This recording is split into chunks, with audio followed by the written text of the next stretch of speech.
Is the onus on you to prove that you're innocent, or is the onus on the state to prove that you're guilty? Which is it? The American law is that the government is supposed to prove it, but they basically never do it. Okay, no, forget who does what, who doesn't, who fails, who succeeds, whatever. I'm asking a very basic fundamental question. Is it the state, is it the government's job to prove you guilty of this charge, or is it your job to prove yourself innocent of this charge? How does that work? Are you talking about ideally or American law? I'm talking Canadian or American law, fundamental common law, law that we live with in North America. Is the government's job to prove you're guilty, or is it your job to prove you're innocent?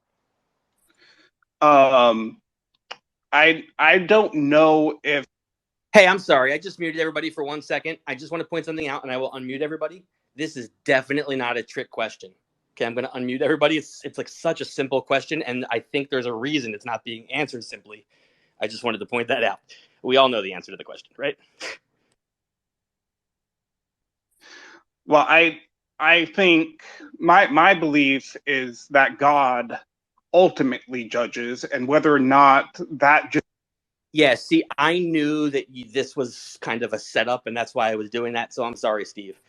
They weren't asking you about your God being our judge, and you were trying to say it's not about your God, it's about a deep philosophy about overall religion. You have a deep religious belief in some God, because you can't even tell us the North American laws, which everybody knows, very clear, cut, and simple. Instead of telling us the laws, you sputtered out sentence fragments, and you said, well, my God says, and it's fine for you to have those beliefs, but your beliefs don't count in our court of law.